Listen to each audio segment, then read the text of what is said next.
Okay, team, today I want to talk about the tragic emptiness of modern life, what it looks like, where it comes from, and what we can do about it.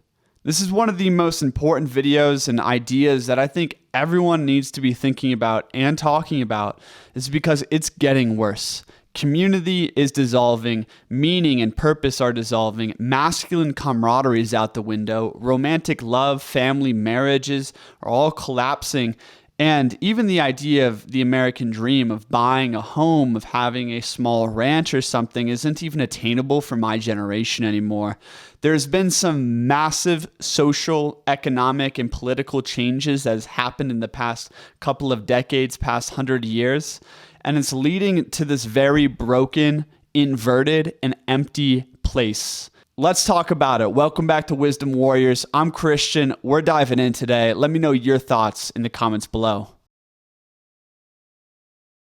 The other day, I was cooking up breakfast, listening to my workout playlist, and a song I once loved came on, and it's called I Walk Alone. And it's a man singing about his quest for greatness, his quest for purpose, and how he is dealing with the loneliness and the aloneness and the emptiness of the modern world.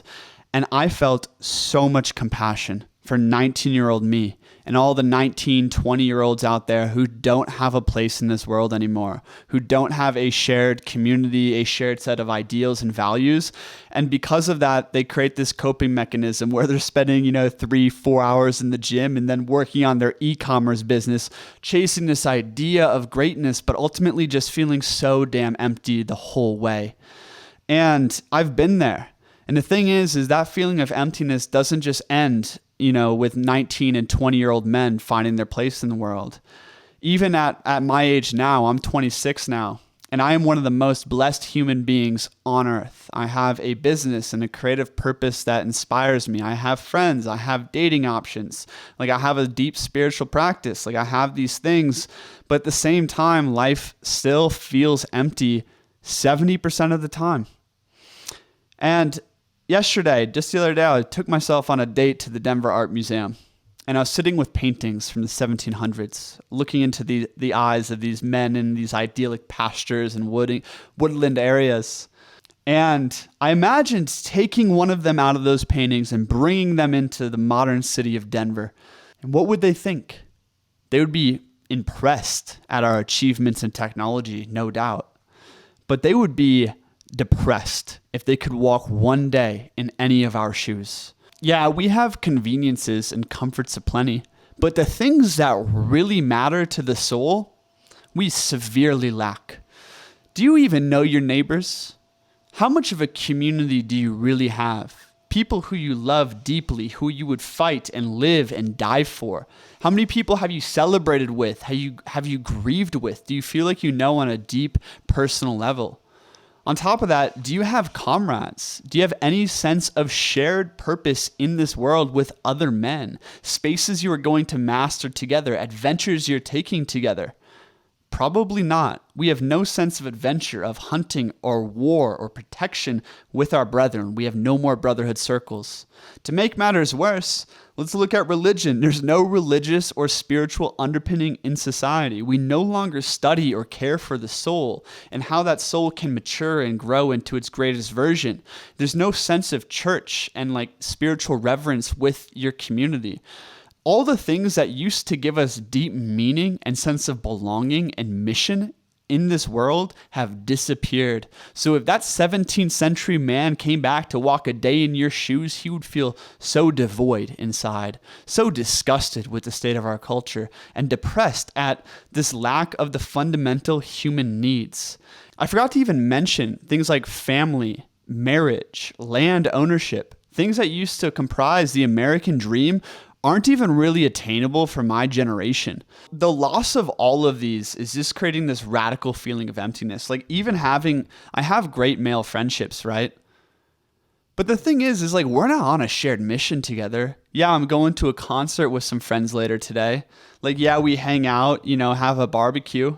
We have a great time. I run brotherhood circles, we go deep together. But the next level that we're all looking for is how can we have a shared purpose again?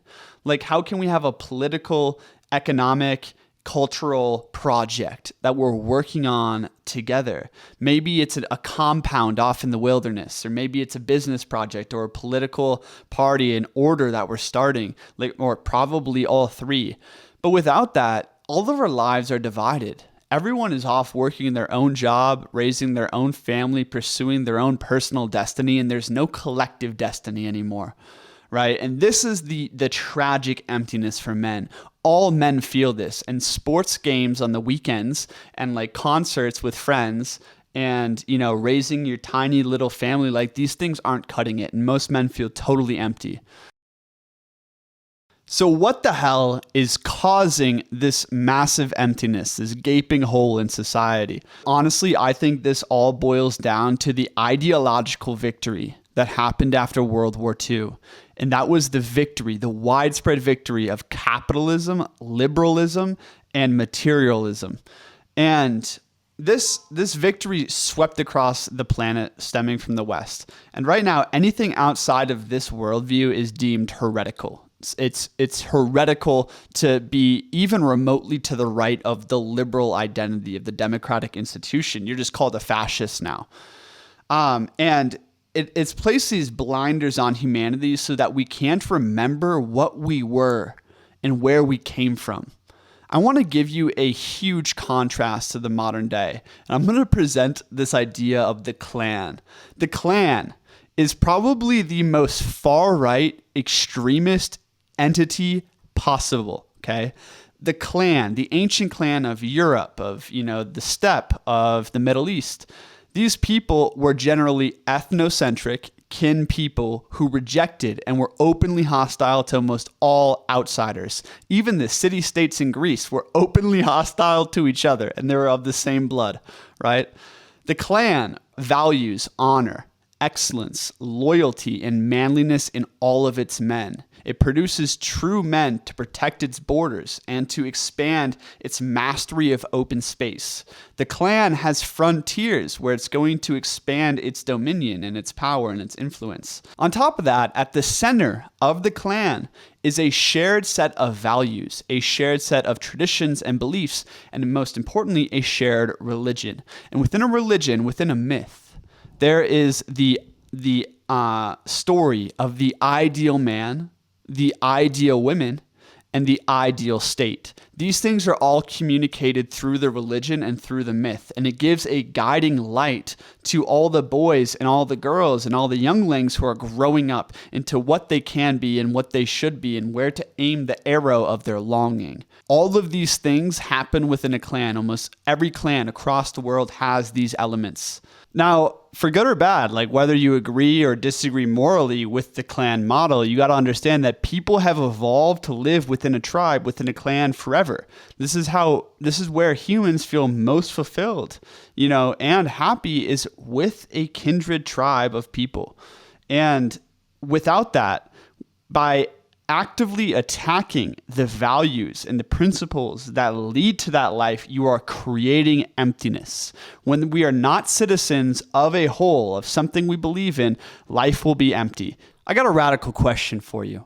Do you know any man who'd be willing to die for his community and for his values? Probably not. If you go back 1,000 or 2,000 years, almost every man would be willing to die for his tribe and for his God. This discrepancy is very revealing about the problem in the modern West. Meaning is the problem, and it's one of the most paradoxical problems we can ever face as a species. Because here's the thing. If you have something you are willing to die for, life is beautiful, but you're also a danger to society because this creates fanatical groups. And this is basically how humanity has existed forever. These clans who have their own unique culture who are opposed to outside cultures, okay? And this is the essence of human nature, is this like warring us versus them, basically. But the moment you pacify that, you eliminate shared group bonds and shared group identity, you create this widespread capitalist, consumerist, democratic society. Yeah, like we have less violence, but we also don't believe in anything. We have no unifying shared idea or mission. And without these things, there's not going to be new organic culture, true community, and true masculine camaraderie and bonding. Now, I'm not saying we need to go back to all these warring clans, but we need to start thinking in terms of retribalizing and decentralizing if we want to solve the problem of modernity. And I'm going to have many more videos coming out about this subject. I was talking to my dad about these problems the other day and discussing how most of the young men we know are lost, that my generation is never going to be able to buy a house or have that old American dream, and that people are tragically lonely right now. What can we do about it? And we were talking, and I really think the world's going to change rapidly. You see, change is the result of strife and necessity. Those are the words of Heraclitus, a famous philosopher, and I really buy into them in the fact that personal change happens when the pain gets high enough, and collective change happens when it's absolutely a necessity, and that necessity point is coming. So be ready for it. And that change I see happening in a sense of decentralization and retribalization. People in my generation aren't going to buy houses by themselves. They're going to buy compounds. And this is already what I want to do, and most of my friends want to do, is like we all want compounds. But this is going to pose interesting and challenging problems that we get to solve. I am an idealist, I admit it. And a lot of people reject my ideas because they haven't seen it work before in the past. But in the past, there hasn't been a great enough need and a great enough opportunity that we have today. In this new space of decentralization, there's this opportunity for the decentralization of law, the decentralization of money, of information, of technology with the internet. And this is creating a opportunity where people can get out of cities and go try their own civilizational projects. And this is really the solution I see to the problem. We can either go to a globalist one world order or decentralized civilizational projects. But these civilizational projects are going to require leaders first and foremost. Leaders need to figure out three things, and it's going to sound kind of cultish, but this is just the reality of building culture. You need to figure out what is your shared value system, or ideally, what is your religion of that community? What is the vision of that community? What is the myth? The second thing you need to figure out is what is your frontier?